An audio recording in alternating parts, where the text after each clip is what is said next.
This is a very important message to all of humanity. Right now, at this very moment, we are facing a very, very serious threat. We, as a species, are facing extinction. What is this threat? Is it climate change or the coronavirus? Is it 5G or is it aliens? As I present you with this information, I urge you to keep an open mind. I'm not asking you to blindly believe anything I tell you. I'm only asking for you to listen. Before we dive any deeper, there's a few very important questions that we need to address. Do you ever wonder who we are? Do you ever wonder why we are here? Do you ever wonder why the world is such a mad place? Why there's so much war? Why there's so much suffering? Why there's so much hate? It's important that we look at these questions in order for us to understand exactly what's happening to us right now. This body of knowledge that I'm going to present to you is occult, meaning that it's hidden from the masses. It's not necessarily good or evil. What would make this knowledge good or evil is how it is being used. In order for us to understand this threat that is facing humanity right now, the very first thing we need to ask ourselves is, the very first thing you need to ask yourself is, who are you?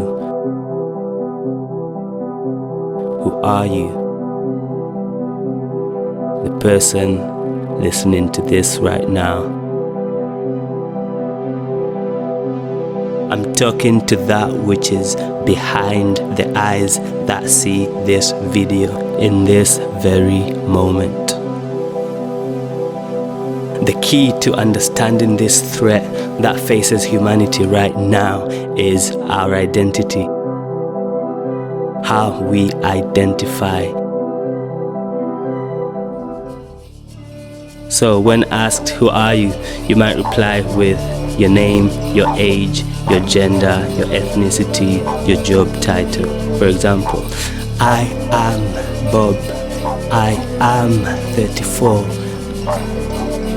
I am black and I am Mongolian. But this is incorrect because these are just labels and roles we play.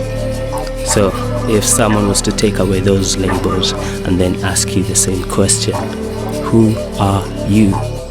Would you reply by saying, I am? Leave it like that? Is that your answer? I am. Well, that's correct because that's consciousness. That is awareness of being. At the deepest level, you are pure consciousness.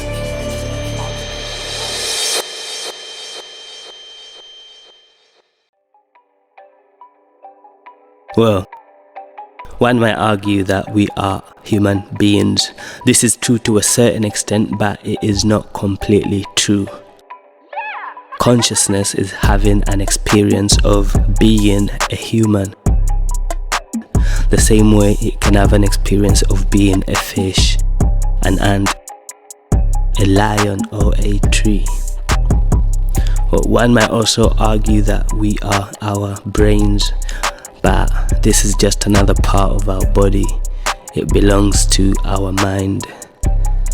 One might argue that we are our mind, but the mind can be observed. Therefore, it cannot be the observer. We are that which can observe the mind. We are consciousness. we are awareness. So what is consciousness? Consciousness is not a physical thing. Consciousness is spirit. Every spiritual practice will tell you that spirit is the substance of this reality. Every scientist will tell you that energy is the substance of this reality. Religion, which is a spiritual practice, will tell you that God has always been, God will always be, and God is everywhere. Now, you can clearly see that they are describing the same thing. Remember that bit of hidden knowledge I spoke about earlier? Part of this knowledge includes the 7 Hermetic principles. These principles are about the nature of reality and how it works. One of these principles is correspondence. This principle says that the upper world is a reflection of the lower world. The inner world is a reflection of the outer world. Because it's a reflection, that means spirituality and science are talking about the same thing. A scientist will say energy, a spiritual person will say consciousness, a religious person will say God. Does that mean I am saying we are God? Yes and no. We are like waves and God is an ocean. Two separate things, yet they are one and the same. You can think of us as being little fragments of whatever God is. Psalms verse 82 chapter 6 says, "You are gods and all of you are children of the Most High." At the deepest level, we are consciousness. One with God.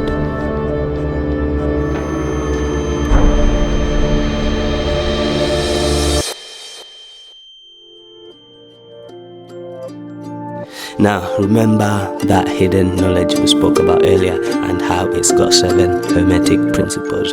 Well, the primary principle on which all the other principles are based is the principle of mentalism. This principle states that all is mind. The universe is mental. That means the universe holds its existence inside the mind of God, or consciousness, or the source. That means you are a dream and consciousness is the dreamer. What has this got to do with the biggest threat facing humanity right now? Well, in order for you to understand it, it's important that we ask this question. Why are we here? What is the purpose of this life as a human being? Before we answer that question, it's also very important to remember that we as human beings cannot fully comprehend the true nature of consciousness or God because we have finite minds and God is an infinite being. We as human beings have come up with parables to explain why God created us.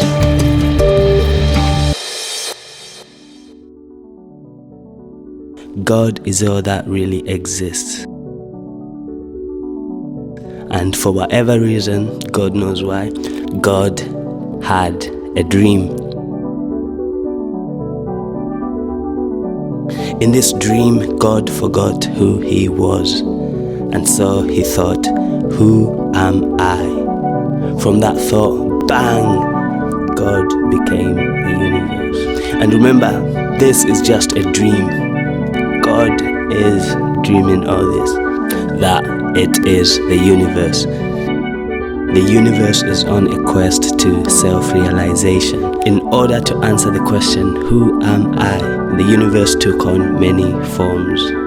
These are the elements. As the quest continues, these elements turned into galaxies and stars and planets.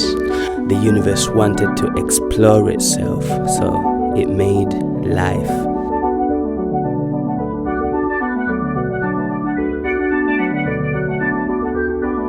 Each life form, including yourself, is the universe looking to understand itself. Each life form is like a point of view for the universe. Every point of view or experience is contributing to the universe's learning and better understanding about itself. So why are we here? What's the purpose of life as a human being? We are here to contribute to the universe's learning about itself through our experience.